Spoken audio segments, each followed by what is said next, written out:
નમસ્તે મિત્રો, રાધે રાધે, જય શ્રી કૃષ્ણ મિત્રો. હાર્દિક સ્વાગત છે તમારું. તો ચાલો સાંભળીએ આજની વાર્તા. શિખા પોતાની ઓફિસમાં બેસીને બધી ફાઇલો તપાસી રહી હતી. ત્યારે તેના ફોન પર ફોન આવ્યો. ફોન સાંભળતા જાણે તેને કંઈક અજીબ આંચકો લાગ્યો. શિખાના હાથમાંથી ફોન લગભગ છટકી જ ગયો હતો. હાથ પગ ધ્રુજવા લાગ્યા. એવું લાગ્યું જાણે આખા ઓફિસની છત ગોળ ગોળ ફરવા લાગી હોય. તેની સાસુનો ફોન હતો. બહુ આજે જરા વહેલી આવજે, સુરેખા આવી રહી છે, મારી બહેન. બસ આટલું સાંભળતા તેના હૃદયના ધબકારા વધી ગયા. ફોન પર સાસુમાં હજી પણ બોલી રહ્યા હતા. બહુ સાંભળે છે ને? તો શિખાએ પોતાને સંભાળતા કહ્યું, હા માં, હું આવી જઈશ, વહેલી આવી જઈશ. ફોન મૂકીને તે ત્યાં જ ખુરશી પર માથું પકડીને બેસી ગઈ. હે ભગવાન, આ શું સાંભળ્યું મેં હમણાં? ક્યાં ભવની દુશ્મની મારી સાથે કાઢવામાં આવી રહી છે? સુરજના માસી આપણે ત્યાં? શિખાએ પોતાની જાતને પૂછ્યું, જાણે કોઈ ભયાનક સત્યની ખાતરી કરી રહી હોય. સુરેખા માસી કઈ સાધારણ વ્યક્તિ ન હતી. શિખાએ તો તેમનું બીજું નામ જ વાવાઝોડું રાખ્યું હતું. એ વાવાઝોડું જે એકવાર ઘરમાં પ્રવેશે તો સમજો કે સૌની શાંતિ અને સુખ છીનવાઈ જાય. સુરતના માસીની દરેક વાત, દરેક હરકત જાણે ઘરમાં ભૂકંપ લાવી દેતી. તેમનો મોટો અવાજ, તીખી નજર અને દરેક બાબતમાં ખામી કાઢવાની તેમની આદત. શિખાને બધું યાદ આવી ગયું. આજે એ જ વાવાઝોડું તેના ઘરમાં દસ્તક દેવાનું હતું. ખરેખર સુરતના 6 મહિના પહેલા પણ તેમના ઘરે આવી હતી. તે દિવસે જે કંઈ બન્યું હતું, શિખા હજી સુધી ભૂલી શકી ન હતી. એ રવિવારનો દિવસ હતો. સવારમાં શિખા ગુલાબી સાડીમાં સજી ધજીને ઝડપથી કપમાં ચા કાઢી રહી હતી. સુરેખાજી રૂમમાંથી બહાર આવી અને રસોડાના દરવાજે ઊભી રહીને ચૂપચાપ રસોડામાં જોઈ રહી હતી અને આંખો ઝીણી કરીને રસોડામાં ઊભેલી પોતાની વહુને ઉપરથી નીચે સુધી જોવા લાગી. અરે વહુ, શું વાત છે? ક્યાં જવાની તૈયારી છે કે શું? સુરેખાજીએ થોડા નવાઈ પામીને બોલ્યા. શિખા જે ચા ગાળીને કપમાં રેડી રહી હતી, ગભરાઈને કપ ઉઠાવીને બહાર આવી. એ માજી, વાત એમ છે કે... શિખા પોતાની વાત પૂરી કરે તે પહેલા જ સુરેખાજીએ મનમાં ને મનમાં ઝડપથી વિચારીને એક નિર્ણય પર પહોંચી ગઈ હતી અને બહુની વાત કાપતા બોલી, સમજી ગઈ, પિયર જવાની તૈયારી છે તારી. આ બરોબર છે ને? તારું આખું અઠવાડિયું શું ઓફિસની નોકરી અને રવિવારે પિયર યાદ આવી જાય છે? શિખા તરત બોલી, ના માજી, પિયર નથી જતી. આજે મારે ઓફિસ જવાનું છે. એક જરૂરી મીટિંગ છે. બધા કર્મચારીઓને બોલાવ્યા છે. શું રવિવારે ઓફિસ? તમારા ઓફિસ વાળાઓનો કોઈ નિયમ કાનૂન છે કે નહીં? સુરેખાજીનો ચહેરો વધુ કડક થયો. બોલાવ્યા છે તો બોલાવતા રહે. આજે ઓફિસે જવાની કોઈ જરૂર નથી. શિખાએ નમ્રતાથી કહ્યું, માફ કરજો માજી, જવું જરૂરી છે. ગઈકાલ રાત્રે જ બોસનો ફોન આવ્યો હતો. કંપનીના મોટા સાહેબ આવી રહ્યા છે. જે મીટિંગ સોમવારે થવાની હતી તે આજે રાખવામાં આવી છે. પ્રેઝન્ટેશન મારે જ આપવાનું છે. સુરેખાજી કંઈક કહે તે પહેલા શિખાએ ગયું, પણ તમે ચિંતા કરશો નહીં માજી, મેં બધા માટે પરોઠા બનાવીને મૂકી દીધા છે. શાક બનાવવાનો સમય ન મળ્યો, પણ રાત્રે દહીં જમાવી દીધું હતું. ફ્રીજમાં રાખ્યું છે, તમે સૌ ખાઈ લેજો. પણ સુરેખાજીનો ગુસ્સો હવે કાબુ બહાર હતો. તારા પરોઠા અને દહીંનું હું શું કરું? બહુ તે લગભગ ચીડાઈને બોલી, મેં 2 દિવસ પહેલા જ કહ્યું હતું ને કે સુરતના આવી રહી છે. ભૂલી ગઈ કે શું? શિખા સાંભળીને સ્તંભ થઈ ગઈ. દિવસભરની દોડધામ અને ઓફિસના ટેન્શનમાં તે તો ભૂલી જ ગઈ હતી કે આજે તેની માસી સાસુ સુરેખાજી ઘરે આવવાની હતી. ઓહો, એટલે આજે સાસુમાં આટલા ગુસ્સામાં છે કારણ કે માસીની આગતા સ્વાગતા માટે હું કરે નહીં. હું આખી દુનિયા એક તરફ અને સુલોચના માસી એક તરફ મનમાં અને મનમાં બબડી રહી હતી. માજીએ મારા મગજમાંથી જ નીકળી ગયું. ખબર નહીં કેવી રીતે શિખાએ થોથવાતા કહ્યું, અરે તને તારી ઓફિસ સિવાય બીજું કોઈ યાદ જ ક્યાં રહે છે? હવે ફોન કર તારા બોસને અને કહી દે કે તું નથી આવવાની. ના માજી, હું એવું ન કરી શકું. મારો કહેવાનો મતલબ એ છે કે મારી આજની પ્રેઝન્ટેશન ખૂબ જ મહત્વની છે. બહુ મુશ્કેલીથી મને આ તક મળી છે. સુરેખાજીએ ગુસ્સામાં ઊંડો શ્વાસ લીધો અને જેવી તે કંઈ બોલવા ગઈ ત્યાં જ પાછળથી એક ધીમો પણ મક્કમ અવાજ સંભળાયો. શું સુરેખા, તું પણ સવારમાં શરૂ થઈ જાય છે? શ્યામલાલજી રસોડાના દરવાજે ઊભા હતા, હાથમાં છાપું અને ચહેરા પર નારાજગી. તે બધું સાંભળી ચૂક્યા હતા. વહુને જવું જરૂરી છે તો જવા દે, તેમણે કહ્યું. એક દિવસ શું તું કામ ન કરી શકે? વહુ તું જા, તને મોડું થતું હશે, પાછળ બધું જ સંભાળી લેવા છે. શિખાને આમ પણ ઓફિસ માટે મોડું થઈ રહ્યું હતું. સસરાજીની પરવાનગી મળતા જ તેણે રાહતનો શ્વાસ લીધો. તરત રૂમ તરફ ગઈ, બેગ લીધી અને એક પાછળ ફરીને કહ્યું, આભાર બાપાજી, હું જલ્દી પાછી આવવાનો પ્રયત્ન કરીશ. જવાબમાં શ્યામલાલજીએ હસીને માથું હલાવ્યું અને બોલ્યા, કામ ધ્યાનથી કરજે, બાકી કોઈ ચિંતા કરવાની જરૂર નથી. શિખા નીકળી ગઈ. તેના ગયા પછી રસોડામાં જાણે એક શાંતિ છવાઈ ગઈ. સુરેખાજી હજી પણ ગુસ્સામાં ઊભી હતી.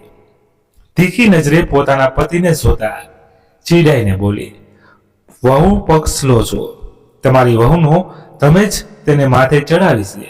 શ્યામલાલજી હસ્યા અને છાપું ખોલતા ખુરશી પર બેઠા. સુરેખા વહુ નોકરી કરે છે, તેની પોતાની મજબૂરીઓ છે.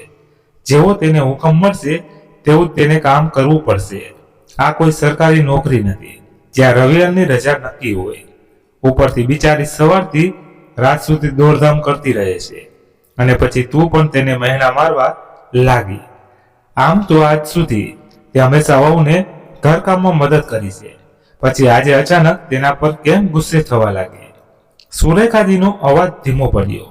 થોડી વાર ચૂપ રહી, પછી જાણે દિલનો ભાર હળવો કરવાના પ્રયાસમાં બોલી, હા, હું સમજુ છું કે તેની મજબૂરી છે, હું તેને સાથ પણ આપું છું, પણ તમે પણ જાણો છો કે આજે સુલોચના આવી રહી છે. તેને જોઈને કેટલું એટલું ખરાબ લાગશે કે તેના આવવાની ખબર હોવા છતાં વહુ ઘરે નથી. મારી આબરૂ જશે. અલગ કે રવિવારનો દિવસ હોવા છતાં વહુ ઠાઠથી ઓફિસ ગઈ છે અને સાસુ અહીં રસોડામાં કામ કરી રહી છે. આબરૂ જવાની ચિંતા છોડ અને કામનું વિચાર. તે આવે તે પહેલા જ આપણે બધું તૈયાર કરી લઈએ. શું શાકનો વધાર કર, હું શાકભાજી સમારી આપું. સુલોચના આવે ત્યાં સુધીમાં જમવાનું તૈયાર થઈ જશે. બંને મળીને કરીશું તો કામ પણ પતી જશે અને મોડું પણ નહીં થાય. સુરેખાજીને નવાઈથી તેમની તરફ જોયું. તમે શાકભાજી સમારશો, આ છાપામાંથી તમને ફુરસત છે? છાપું બાજુ પર મૂકતા શ્યામલાલજી બોલ્યા, લો, મૂકી દીધું છાપું. હવે જલ્દી કહે, મને કઈ શાકભાજી સમારવાની છે.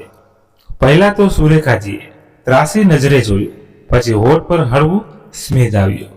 થોડી જ્વરમાં શ્યામલાલજી નિરાતે શાકભાજી સમારી રહ્યા હતા. પછી સુરેખાજી ગેસ પર શાકનો વઘાર કરવા લાગી. જરા મીઠું ચાખજો, ઓછું તો નથી ને? બધું બનાવ્યા પછી સુરેખાજીએ કહ્યું, તારા બનાવેલા શાકમાં ક્યારેય કંઈ ઓછું હોતું નથી, શકે જ નહીં. શ્યામલાલજી હસતા હસતા બોલ્યા અને એક ચમચી ભરીને શાક ચાખ્યું. સ્વાદ આવતા જ બોલ્યા, એ જ જૂનો સ્વાદ આજે જીભ પર પાછો આવ્યો. વાહ સુરેખા, તારા હાથમાં તો આજે પણ એ જ જાદુ છે. તે બોલ્યા, મન થાય છે કે આ હાથ ચૂમી લઉં.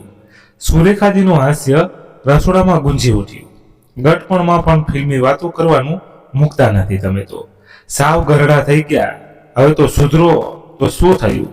શ્રીમતીજી, આપણી જિંદગી પણ એક ફિલ્મી જેવી છે, જેમાં નાટક છે, લાગણીઓ છે અને તમારા જેવી હિરોઈન. સુરેખાજી હસ્યા. તેમનો ચહેરો ખીલી ઉઠ્યો. ત્યાં જ બહારથી ઓટોનો અવાજ આવ્યો. લો, વિલનની પણ એન્ટ્રી થઈ ગઈ, કહેતા શ્યામલાલજી હસ્યા. તો તેમની વાત સાંભળીને સુરેખાજીની ભમરો ખેંચાઈ. આમ તો તેમણે આવી હિંમત પર સારો એવો ઠપકો આપ્યો, પણ બહેન દરવાજે હતી એટલે ચૂપચાપ ચહેરા પર સ્મિત લાવીને બહાર તરફ ગઈ.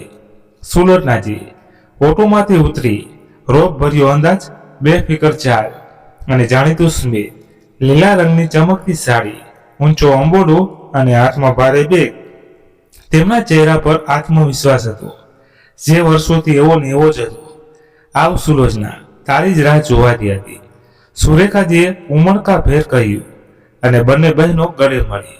ગેટ પર જ વાતો શરૂ થઈ ગઈ. મુસાફરી તો બરાબર રહીને, આ શું કહું, ઓટોવાળાએ તો આખા શહેરનો આટો ફેરવી દીધો. ક્યાં ક્યાં ન ફેરવી મને, થાકી ગઈ હવે. તો શ્યામલાલજીએ સુલોચનાની બેગ લીધી અને ત્રણેય અંદર આવ્યા. સુલોચના ઘરમાં પ્રવેશી તો સૌથી પહેલા તેની તેજ નજર ચારે બાજુ ભરી. આમ તો સુરેખા, ઘર તો તે બહુ સરસ સાચવ્યું છે. સુલોચનાએ વખાણ કર્યા, પણ તેની આંખો હજી પણ આમ તેમ ફરી રહી હતી. સુરેખાએ થોડું સ્મિત આપ્યું. અરે બહે, હવે તો વહુ બધું સંભાળે છે. તે જ સમયે સુલોચનાની નજર વહુના રૂમ તરફ ગઈ. તેની ભમરો તંગ થઈ. અરે આ વહુ ક્યાં કઈ દેખાતી તો નથી? સુલોચનાએ મોટા અવાજે પૂછ્યું, જાણે તેને પહેલેથી જ કોઈ ગડબડ ગંધ આવી ગઈ હતી. સુરેખાજીએ એક ઊંડો શ્વાસ લીધો અને થોડું શરમાતા બોલી, બસ શું કહું સુલોચના, નોકરી કરે છે ને, આજે રવિવારે પણ ઓફિસે બોલાવી દીધી છે. તને સુલોચનાની આંખો વધુ પહોળી થઈ ગઈ. રવિવારે તે નવાઈથી બોલી. તે જ સમયે અમિત પોતાના 4 વર્ષના દીકરાને ઊંચકીને રૂમમાંથી બહાર આવ્યો. હાથમાં ફોન હતો, પણ મા અને માસીને જોઈને ફોન ખુશિયામાં મૂકી દીધો. અરે અમિત બેટા આવો. સુલોચનાએ તેને આશીર્વાદ આપ્યા. પછી થોડી નવાઈથી બોલી, આજે રવિવાર પણ ઓફિસે ગઈ છે. વહુ, આ શું વાત થઈ? અમિતે ખંભા ઊંચા કર્યા. બસ માસી, પ્રાઇવેટ નોકરી છે, કોઈ સરકારી તો નથી ને, રજાઓનો કોઈ ભરોસો નહીં. સુલોચનાએ માથું હલાવ્યું. લો, હું તો તમારા બધાને મળવા આવી હતી. વહુ વગર તો બધું અધૂરું લાગશે. સુરેખા હસી. અરે બહેન, આપણે છીએ ને, બેસીને ગપ્પા મારીશું. આમ તો વહુ કહેતી હતી કે જલ્દી આવી જશે, પણ સુરેખા, જો વહુ નથી તો જમવાનું કોણ બનાવશે? અને એમ ન કહેતી કે બહારથી મંગાવી લઈશું. બહારનું એ વાસી ખરાબ ખાવાનું હું નથી ખાતી. ન પેટ સ્વીકારે છે ન તબિયત. સુરેખાએ તરત જ જવાબ આપ્યો, અરે કોણ કહે છે બહારથી મંગાવું? વહુ બધું બનાવીને ગઈ છે. ઓહો, સુલોચનાની આંખોમાં રાહત દેખાય. પછી તો ઠીક છે, બસમાં તો ભૂખ જીવ કાઢી નાખ્યો. લાવ જલ્દીથી કંઈક ખાવાનું આ. સુરેખાજી અને શ્યામલાલજીએ ઝડપ દેખાડી ટેબલ પર જમવાનું ગોઠવી ગયું. બટાકા કોબીનું શાક, મસાલેદાર દાળ અને સાથે મરચાનું અથાણું. સુરેખાજી ગરમા ગરમ રોટલી શેકીને સૌને પીરસવા લાગી. સુલોચનાએ એક નજર જમવા પર નાખી અને વખાણ કરતા બોલી, વાહ, આ તો ખૂબ સરસ દેખાઈ રહ્યું છે. વહુએ બનાવ્યું છે તો સ્વાદ પણ સારો હશે. ત્રણેય ટેબલની આસપાસ બેસી ગયા. સુલોચનાએ પહેલો કોળિયો લીધો અને તેની આંખો આનંદથી બંધ થઈ ગઈ. જમવાના ટેબલ પર હળવી શાંતિ હતી. કોળીએ ચાવતા સુલોચના અચાનક અટકી. હાથ હવામાં જ રહી ગયો અને નજર સુરેખા પર સ્થિર થઈ. એક વાત પૂછ. સુરેખા, આ પૂછને. બહેન, આ બધું વહુએ બનાવ્યું છે. સુરેખાનો ચહેરો અચાનક ફીકો પડી ગયો. થોડી વાર તો જવાબ ન છૂટકો, પછી જલ્દીથી બોલી, હા, વહુએ જ બનાવ્યું છે. સુલોચનાએ ભમરો વાંકી કરી, મારી સાથે ખોટે બોલે છે. સુલોચના સાથે સુલોચનાની આંખો ઊંડાણપૂર્વક સુરેખાના ચહેરાને જોઈ રહી હતી. તારી બહેન શું? હું. સુરેખા, તારા હાથનો સ્વાદ નહીં ઓળખું છું. પરસેવાના ટીપા સુરેખાજીના કપાળ પર ચમકવા લાગ્યા. તેમણે ફીકું સ્મિત કરીને પોતાના પતિ તરફ જોયું અને બોલી, જોયું, કહ્યું હતું ને, મેં સુલોચના ઓળખી જશે કે આ જમવાનું મેં બનાવ્યું છે. શ્યામલાલજી પણ હસી પડ્યા અને નાટકને આગળ વધારતા બોલ્યા, હા ભાઈ, માની ગયા તમને. બહેનોને સાચે જ કેટલું સરસ ઓળખો છો તમે એકબીજાને. તમારા બંનેનો તો કોઈ જવાબ નથી. સુલોચનાએ એક વિજેતાનું સ્મિત વેર્યું અને પછી જમવા લાગી ગઈ. અહમ ઠીક છે, સ્વાદ તો ખરેખર ખૂબ સરસ છે. સુરેખા. આ દરમિયાન સુરેખાએ પોતાના પુત્ર બંટીને પણ તેના રૂમમાં જમવાનું આપી દીધું. બંટી અંદર ટીવી જોઈ રહ્યો હતો. જમવાનું પૂરું થયું. શ્યામલાલજીએ થાળી ઉપાડી અને બોલ્યા, હું જરા બહાર લટાર મારવા જાઉં છું, થોડી તાજી હવા લઈ આવું. અમિત પણ તકનો લાભ ઉઠાવતા બોલ્યો, હું પણ દોસ્તોને મળવા જાઉં છું. માસી, તમે અને મમ્મી ગપ્પા મારો, હું જલ્દી પાછો આવીશ. બંને ઘરેથી નીકળી ગયા. સુરેખાએ હજી જમ્યું ન હતું તો પોતાની થાળીમાં જમવાનું લઈને જમવા બેઠી. સુલોચનાએ વાતોનો દોર ફરી શરૂ કર્યો. આમ તો સુરેખા, તને નથી લાગતું કે વહુને તે વધારે પડતી છૂટ આપી દીધી છે? એવી કઈ મુસીબત આવી પડી હતી કે આજે ઘરે ન રોકાઈ શકી? સુરેખાએ હળવું સ્મિત કરીને વાત ટાળવાનો પ્રયત્ન કર્યો. અરે ઠીક છે ને, કોઈ વાંધો નહીં, કહેતા એક કોળિયો ખાધો. પણ સુલોચનાએ વાત ટાળવી મંજૂર ન હતી. ઠીક છે, અરે શું ખાક ઠીક છે, જો વહુ ઘર ન સંભાળી શકે તો પછી દીકરાના લગ્ન કરવાનો શું ફાયદો? મેં તો એવી એવી વહુઓ જોઈ છે જે ઘર પણ સંભાળે છે અને બહાર પણ કમાય છે, અને સાસુ તે તો બસ બેસીને આરામ કરે છે. આખી આખી જિંદગી કામ જ તો કર્યું છે. આપણે હવે આ ઉંમરે પણ આપણે રસોડામાં પીસાવવું પડ્યા તો પછી વહુનો શું ફાયદો? સુરેખાજીએ ઊંડો શ્વાસ લીધો અને શાંત અવાજે બોલી, અરે સુલોચના, મારી વહુ પણ ઓછી નથી. જેટલો સમય ઘરે રહે છે આખું ઘર સંભાળે છે, સવારથી રાત સુધી દોડધામ કરે છે, પછી બહાર જઈને પૈસા પણ કમાય છે. વહુ તો પણ ચૂપચાપ સાંભળી લે છે, સામે જવાબ નથી આપતી. કહેતા સુરેખા હસી પડી. પણ સુરેખાના મોઢામાંથી વહુના વખાણ તેના ગળે નહોતા ઉતરતા. તે તરત જ બોલી, પણ આ બધાનો તને શું ફાયદો?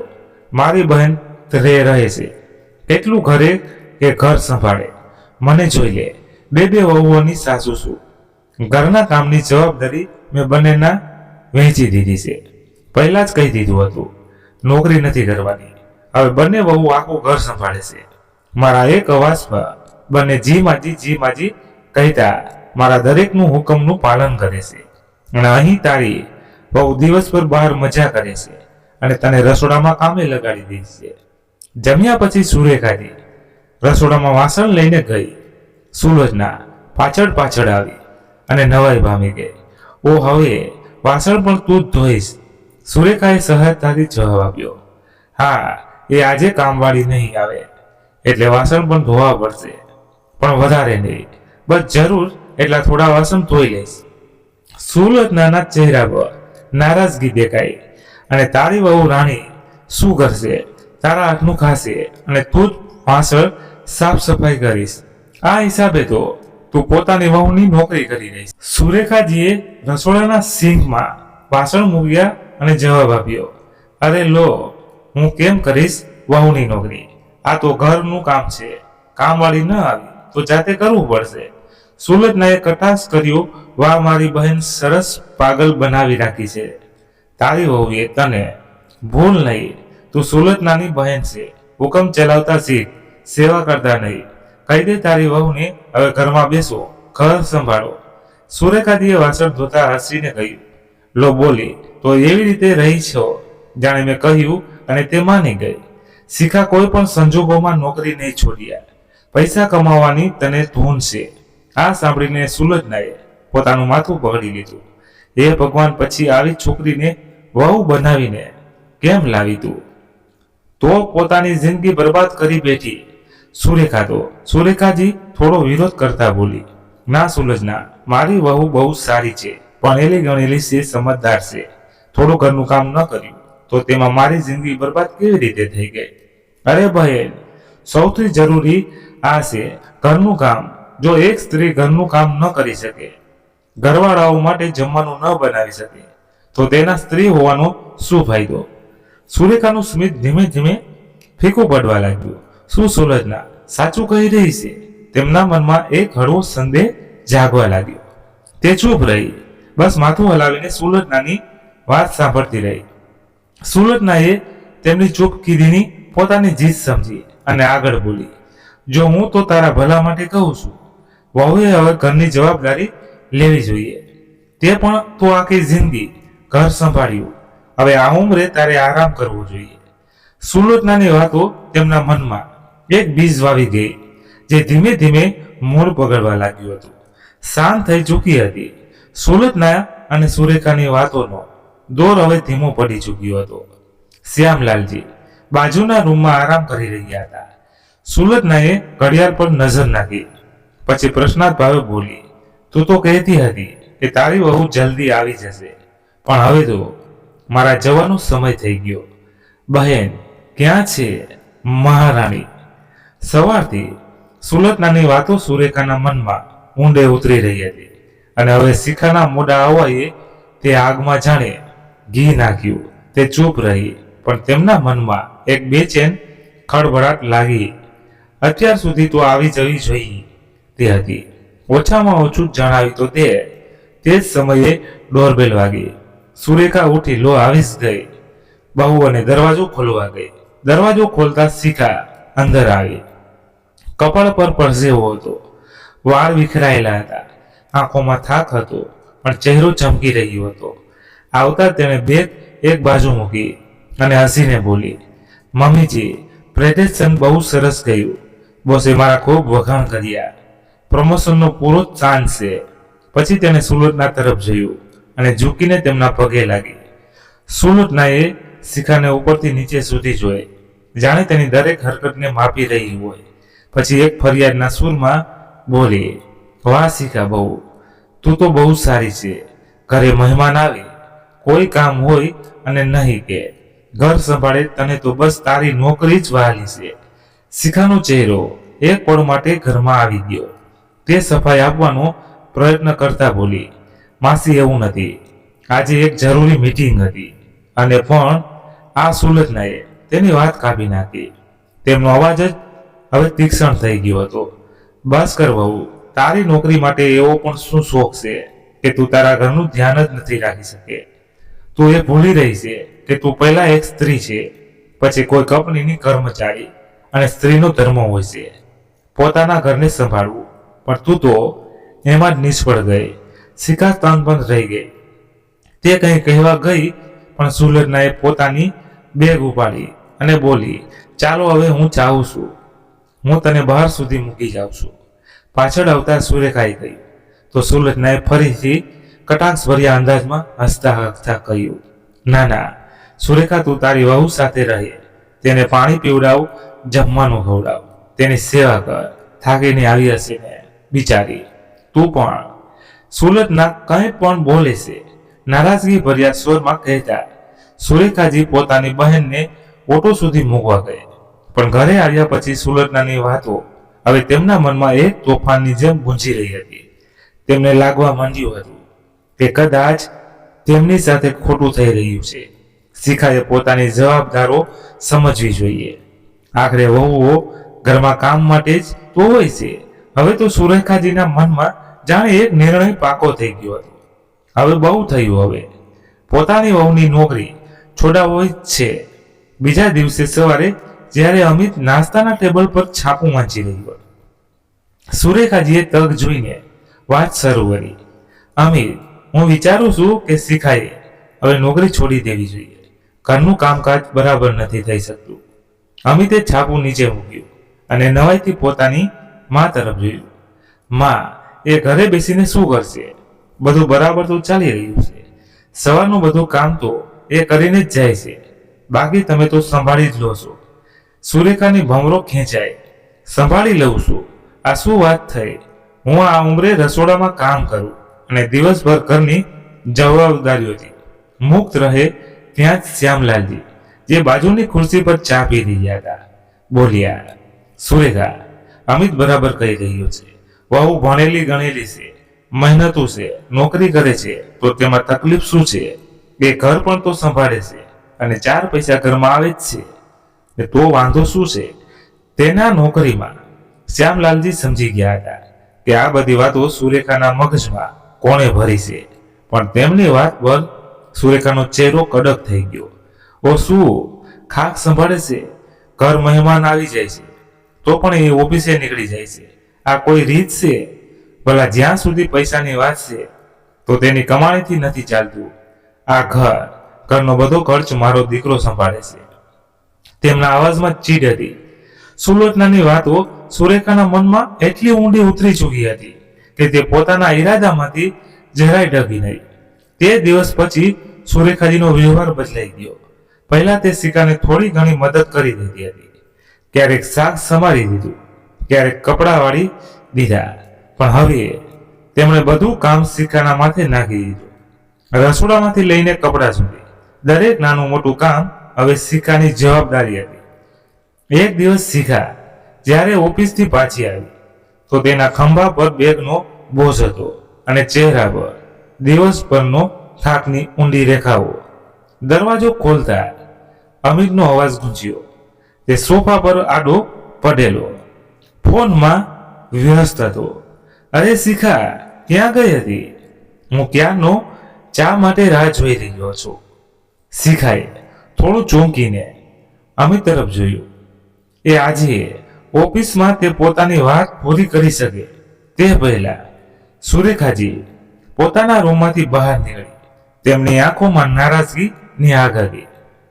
બસ બસ, આ બહાના પછી સંભળાવજે.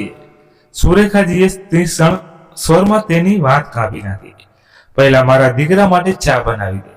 બિચારો થાકી હારીને ઓફિસથી ઘરે આવ્યો છે અને તારું તો કોઈ ઠેકાણું જ નથી. શિખા એક પળ માટે અટકી ગઈ. સુરેખાનો આ કઠોર અવાજ તેના હૃદયમાં ખૂંચી ગયો. પહેલા માજી કેટલા પ્રેમથી વાત કરતા હતા, પણ હવે દરેક શબ્દમાં ટોણો, દરેક વાતમાં એક અગત્ય આરોપ. તેનું મન કંઈક કહેવા ગયું પણ તે ચૂપ રહી ગઈ. બેગ ટેબલના કિનારે મૂકી અને રસોડા તરફ ચાલી ગઈ.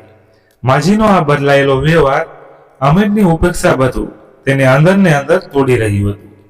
તેમ છતાં તેણે પોતાને સંભાળી અને ચા બનાવીને બધાને આપી. રાતનો સમય થયો તો પણ બધી દોડધામ શિખા જ વ્યસ્ત કરી રહી હતી. રાતનું જમવાનું બનાવવાનું, પીરસવું, રસોડું સાફ કરવું, બધું તેના જ માથે હતું અને કપડાં પણ તો પડ્યા હતા. બધા જે સવારે તે ધોઈને ગઈ હતી તેમણે પણ વાળવાના બાકી હતા. આખો દિવસ ઓફિસમાં કામ કરીને તે પહેલા જ ખૂબ થાકી ગઈ હતી અને બાકી રહેલી કસર હવે પૂરી થઈ ચૂકી હતી. જ્યારે આખરે તે પથારી પર પડી તો ઊંઘે તેને પળવારમાં પોતાની ગોદમાં લઈ લીધી. તેને ખબર જ ન પડી કે ક્યારે આંખો બંધ થઈ ગઈ. બીજા દિવસે સવારે પણ દોડધામમાં બહુ મુશ્કેલીથી બધું કામ પતાવી શકી હતી કે ત્યાં જ ઓફિસની ગાડીનો હોર્ન વાગ્યો. પોતાને અરીસામાં જોઈ પણ ન શકી અને જેમ તેમ વાળમાં કાંચકો ફેરવીને પર્સ ઉપાડીને દોડી ગઈ. થોડા દિવસ આમ જ ચાલતું રહ્યું. એક દિવસ સવારમાં શિખા ઉઠી તો જોયું કે બંટી પથારી પર બેચેનીમાં આમ તેમ ફરી રહ્યો હતો અને ચહેરો લાલ હતો. બંટી શિખાએ ચિંતિત સ્વરમાં બૂમ પાડી અને તેનું કપાળ સ્પર્શ્યું. કપાળ તપી રહ્યું હતું. મમ્મા, માથું દુખે છે, બંટીએ તૂટતા અવાજે કણસતા કહ્યું. શિખા એક પળ માટે ગભરાઈ ગઈ. અરે તને તો સખત તાવ છે. તેણે તરત થર્મોમીટર કાઢ્યું, તાવ તપાસ્યો તો 102 ડિગ્રી. શિખાએ વિલંબ કર્યા વિના ઘરમાં રાખેલી તાવની દવા આપી. પછી બંટીના કપાળ પર ભીના પોતા મૂકવા લાગી. અમિતે સ્પષ્ટ કહી દીધું કે તે ઓફિસમાંથી રજા નહીં લઈ શકે, એટલે શિખાએ જ ઘરે રોકાવું પડશે. શિખાએ ઓફિસમાં મેલ કરીને ઘરેથી કામ કરવાની પરવાનગી માંગી, પણ બોસે સ્પષ્ટ શબ્દોમાં કહી દીધું હતું કામ અધૂરું ન રહેવું જોઈએ. ક્લાયન્ટની મીટિંગ આજે સાંજ સુધી છે. તમારો રિપોર્ટ જરૂરી છે. ઘરેથી કરી લો, પણ મોકલવો જ પડશે. શિખાએ એક ઊંડો શ્વાસ લીધો. થોડી વારમાં ડોક્ટર સાથે ઓનલાઈન સલાહ લીધી. ડોક્ટરે તેમને દવાઓ પણ જણાવી દીધી. દવા આવ્યા પછી તેણે બંટીને સુવડાવ્યો અને રૂમમાંથી બહાર આવી. સુરેખાજી લોબીમાં આરામથી બેઠી હતી. ટીવી પર સવારના ભક્તિ સંગીતનો કાર્યક્રમ ચાલી રહ્યો હતો. હવે કેવી તબિયત છે બંટીની? સુરેખાજીએ પૂછ્યું તો શિખા બોલી, શું કહું માજી, ખૂબ તાપ હતો. દવાથી તાવ તો ઉતરી ગયો, પણ માથાનો દુખાવો નહોતો ગયો. હવે બહુ મુશ્કેલીથી સુવડાવ્યો છે. તેના પછી લેપટોપ ઉપાડીને બોલી, માજી તમે જરા બંટી પાસે બેસશો કે તેની તબિયત ઠીક નથી.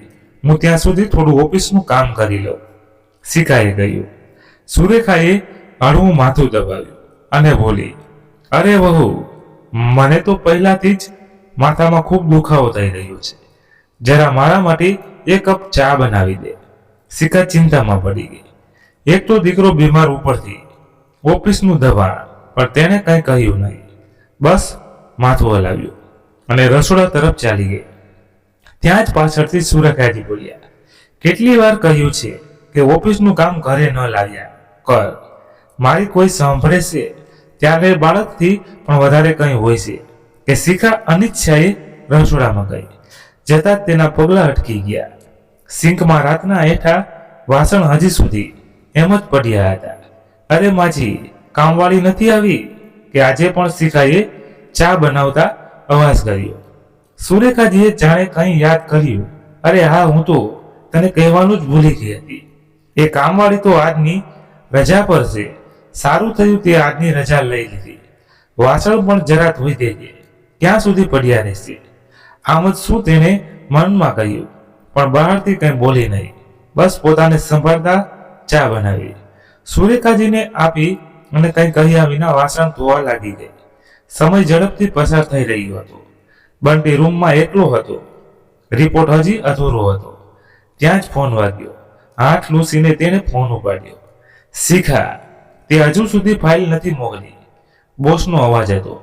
બસ, હું હમણાં મોકલું છું સર, તેણે ગભરાતા જવાબ આપ્યો અને રસોડું એમ જ છોડીને દોડધામ કરતા કરતા આજે તેની હાલત ખરાબ થઈ ગઈ હતી. સાંજનો સમય હતો. સુરેખાજી સત્સંગ સાંભળવા નીકળી ગઈ. શિખા, જે દિવસભર બંટીની દેખભાળ, ઓફિસના કામ અને રસોડાના બોજમાં અટવાયેલી રહી, હવે હોલમાં એકલી બેઠી હતી. તેનું શરીર તૂટી ચૂક્યું હતું અને મન વધુ ભારે હતું. દરરોજની આ દેવડી મથામણ ઓફિસ અને ઘરની તેને અંદર ને અંદર કોળી ખાધી હતી. કોઈ પૂછનાર ન હતું કે તે કેવી છે, કઈ હાલતમાં છે. અમિત પણ હવે બસ બહારની જવાબદારી નિભાવી રહ્યો હતો. શિખાનો સાથ નહોતો આપી રહ્યો. તેની આંખો આંસુથી છલકાઈ ગઈ હતી. તેણે સોફા પર માથું ટેકી દીધું અને અનાયાસે તેની આંખોમાંથી આંસુ સરી પડ્યા. તે સમયે હળવો અવાજ થયો. શિખાએ જલ્દીથી પાલવથી પોતાના આંસુ લૂછ્યા. જોયું તો શ્યામલાલજી અંદર આવી ચૂક્યા હતા. શિખાની ભીની આંખો અને ઝૂકેલો ચહેરો જોઈને તેમનું દિલ દ્રવી ઉઠ્યું. તે સમજી ગયા હતા કે વહુની આ હાલતનું કારણ શું છે. ધીમેથી પાસે બેસતા તેમણે કહ્યું, બસ બસ બેટા, શિખા રડ નહીં.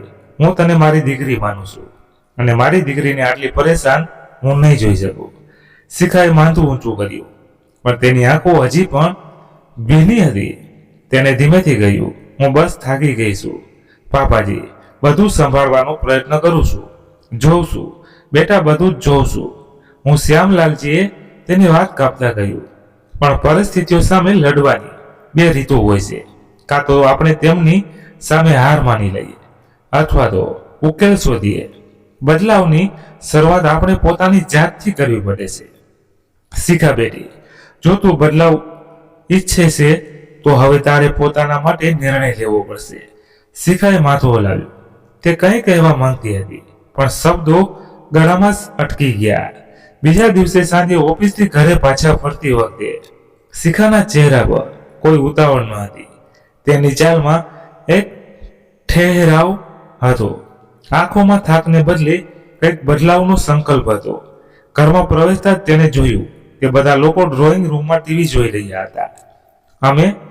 અમિત, સુરેખાજી અને બંટી ત્રણેય આરામથી સોફા પર બેઠા હતા. જેવી શિખાએ પોતાનું પર્સ ટેબલ પર મૂક્યું, સુરેખાજીનો અવાજ આવ્યો, આજે ફરીથી મોડી, હવે શું બહાનું છે? શિખાએ મા તરફ જોયું, પછી આરામથી સોફા પર બેસતા ગયું, બસ માજી, આજે છેલ્લી વાર મોડી થઈશું. હવે પછી ક્યારેય આવું નહીં થાય. કાલથી બધું કામ સમયસર થશે. સુરેખાજીએ ચોંકીને જોયું. અરે એવું શું થઈ જાય છે? કાલથી શિખાએ શાંત અવાજે કહ્યું, મેં આજે મારી નોકરીમાંથી રાજીનામું આપી દીધું છે. કાલથી હું ઘરે રહીશ અને બધું કામ સંભાળીશ. બંટીને પણ પૂરો સમય આપીશ. હવે તમને કોઈ ફરિયાદ નહીં રહે. રૂમમાં એકદમ શાંતિ છવાઈ ગઈ. સુરેખાજીના ચહેરા પર જીતનું સ્મિત આવ્યું. પણ અમિત ચોંકી પડ્યો. શું તે નોકરી છોડી દીધી? મને પૂછ્યા વિના. શિખાએ તેની આંખોમાં જોયું. પૂછ્યું હોત તો તું રોકી લે, પણ હવે મારી હિંમત તૂટી રહી હતી. અમિત, સુરેખાજીના ચહેરા પર સંતોષભર્યું સ્મિત ફેલાઈ રહ્યું હતું. વહુ, તે બિલકુલ બરાબર કર્યું. આ જ જોઈતું હતું મને. હવે ઘરે રહી અને બધું સંભાળ. આમ પણ આ નોકરી પોકરી સ્ત્રીઓનું કામ નથી. અમિતે મા તરફ જોયું, પછી માથું પકડી લીધું, પણ માની ખુશી જોઈને તે ચૂપ રહ્યો. તેને સમજાતું નહોતું કે તે શું કહે. ત્યાં શામળાજી ચૂપ ખૂણામાં બેઠા બધું જોઈ સાંભળી રહ્યા હતા. તેમના ચહેરા પર કોઈ હાવભાવ ન હતા. દિવસો વીતવા લાગ્યા. શિખા હવે ઘરના કામમાં લાગેલી રહેતી હતી. 15 દિવસ થઈ ચૂક્યા હતા તેને નોકરી છોડ્યા. તે દિવસે ઘરમાં લગ્નનું આમંત્રણ આવ્યું. સુરેખાજી તૈયારીઓ વિશે વિચારી રહી હતી. અરે અમિત, જરા ₹1000 આપી દે. તારે ફોઈના ત્યાં લગ્ન છે તો અત્યારથી તૈયારી શરૂ કરવી પડશે. તેમાં ખર્ચ પણ થશે. અમિતે અનિચ્છાએ કહ્યું, માં હમણાં નથી મારી પાસે, તમારી પાસે રાખ્યા છે, તેમાંથી જોઈ લો, હું પછી આપી દઈશ. સુરેખાજી થોડી ચીડાઈ. 2 દિવસ પછી તેમનો ચશ્મો તૂટી ગયો. દવાઓ પણ ખતમ થઈ ચૂકી હતી. અમિત, હવે તું કંઈક પૈસા આપી દે બેટા, ચશ્મો બનાવડાવવો છે, દવા પણ લેવી છે. અમિત હવે પરેશાન થઈ ગયો. માં, મારી પાસે હવે પૈસા નથી. કેમ બેટા, પગાર તો થોડા દિવસ પહેલા જ આવ્યો હતો, સુરેખાજી બોલ્યા. અમિતે ગુસ્સામાં કહ્યું, હા આવ્યો હતો, પણ તેમાંથી ₹15,000 ઘરની એમ આવી ગઈ. ₹10,000 બંટીની સ્કૂલ ફીમાં અને બાકીના ખર્ચાઓમાં હજી અડધો મહિનો બાકી છે. શું કરવું, કેવી રીતે પહોંચી વળું? શ્યામલાલજી ચૂકી દીધો થોડી, પણ બેટા અત્યાર સુધી તો પૈસાની તકલીફ ક્યારેય નથી થઈ. અમિતે પોતાના પિતા તરફ જોયું અને ગુસ્સામાં કહ્યું, કેવી રીતે થાય તકલીફ? શિખાની નોકરીમાંથી ₹30,000 દર મહિને આવતા હતા. તેમાંથી ઘરની EMI અને સ્કૂલ ફ્રી નીકળતી હતી. કહેતા ઝટકાથી અમિત ઊભો થઈ ગયો. શિખા તરફ જોતા ઠપકા ભરે અવાજે બૂમ પાડી, આ તો નોકરી છોડીને એમ બેસી ગઈ જાણે ઘરના ખર્ચાઓ સાથે તેનો કોઈ સંબંધ નથી. થોડા દિવસોમાં શિખાનું પ્રમોશન થવાનું હતું. પ્રમોશન સાથે પગાર પણ 1.5 ગણો વધી જાય. સાંભળતા જ સુરેખાની આંખો પોળી થઈ ગઈ.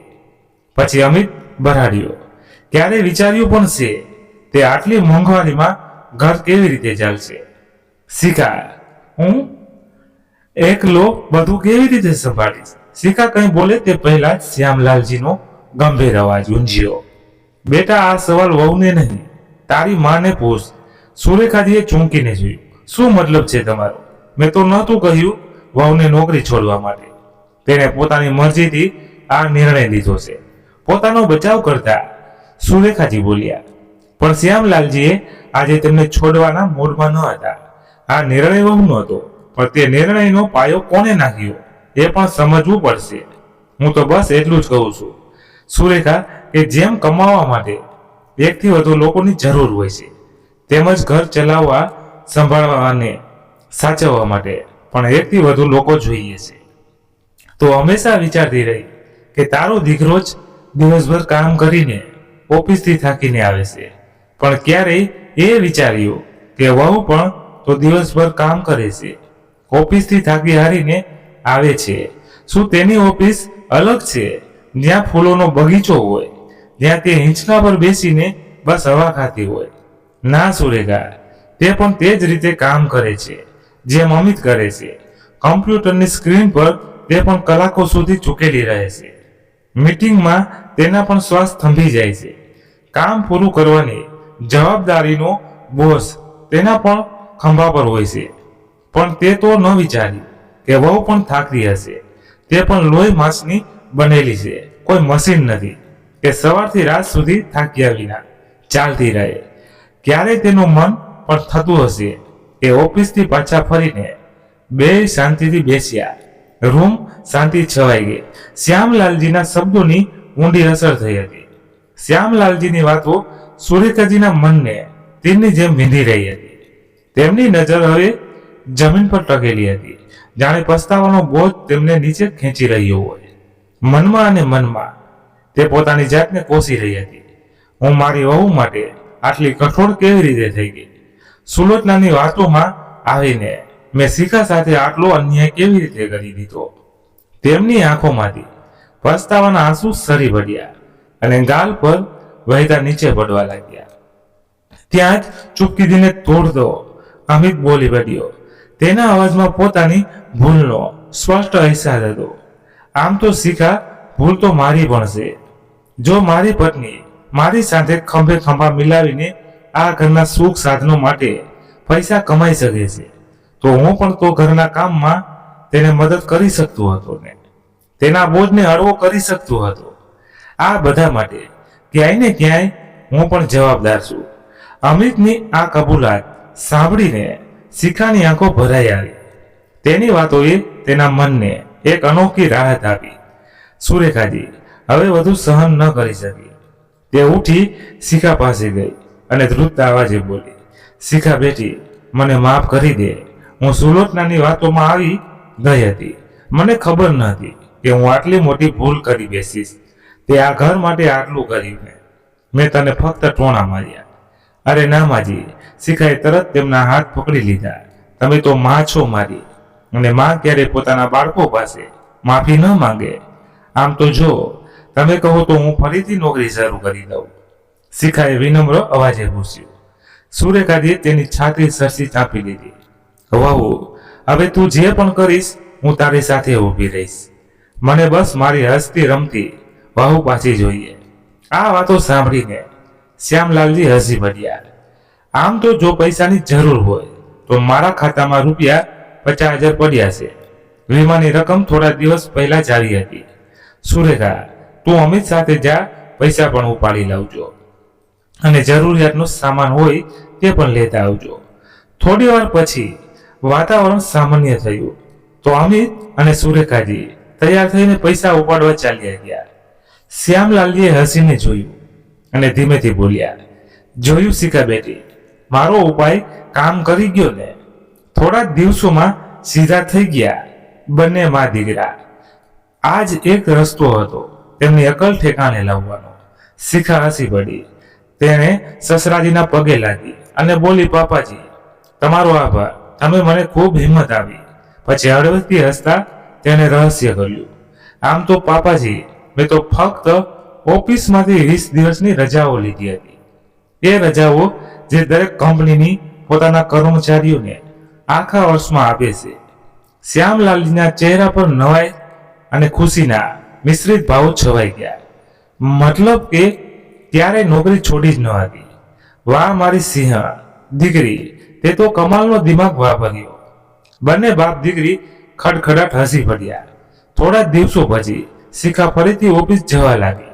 મહેનત તો તેના સ્વભાવમાં જ હતી અને તેની લગન અને સમર્પણે તેને કંપનીની બ્રાન્ચ મેનેજર બનાવી દીધી. સારા પગાર સાથે. હવે તે પહેલા કરતા વધુ આત્મવિશ્વાસથી ભરેલી હતી. ઘરમાં હવે પહેલા જેવી હસી ખુશી પાછી ફરી હતી. સુરેખાજી હવે શિખા સાથે રસોડાના કામમાં મદદ કરાવતી હતી અને અમિત પણ નાના મોટા કામ સંભાળવાની સાથે સાથે બંટીને સંભાળવામાં પણ મદદ કરતો. સુલોચનાની વાતો હવે સુરેખાજીના મનમાંથી પૂરી રીતે નીકળી ચૂકી હતી.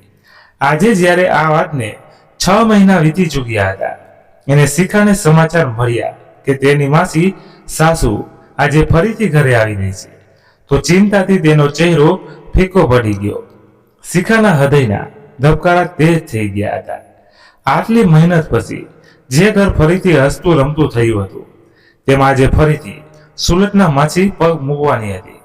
જેમના ઝેરીલા શબ્દોએ પહેલા ઘરની શાંતિ છીનવી લીધી હતી. શિખા ઓફિસથી વહેલી આવી ગઈ. થોડી જ વારમાં બેલ વાગી, પણ જ્યારે દરવાજો ખુલ્યો તો શિખાની આંખો નવાઈથી પહોળી થઈ ગઈ. જે સુલતના માસી ઘરની અંદર આવી તે કોઈ બીજી જ હતી. થાકેલી હારેલી, એકદમ ચૂપ, ચહેરા પર નમન હતો. ન ચાલમાં પહેલી જેવી બેફિકરાઈ, બસ એક થાકેલી વ્યક્તિ જે જાણે જિંદગીના ઉતાર ચઢાવથી હારી ગઈ હોય. તે ચૂપચાપ સોફા પર બેસી ગઈ. ઘરમાં શાંતિ છવાઈ ગઈ. સુરેખાજીએ પૂછ્યું, કેમ છે સુલજના? સુલજનાની આંખો એકદમ ભરાઈ આવી. કેવી હોય? સુરેખા તેનો અવાજ ધ્રુજી રહ્યો હતો. પછી જાણે દિલનો બંધ તૂટી ગયો. સુલજના ધ્રુસકે રડી પડી અને અચાનક જ ખૂબ જોરથી રોવા લાગી. હોલમાં બધા નવાઈ પામીને ઊભા હતા.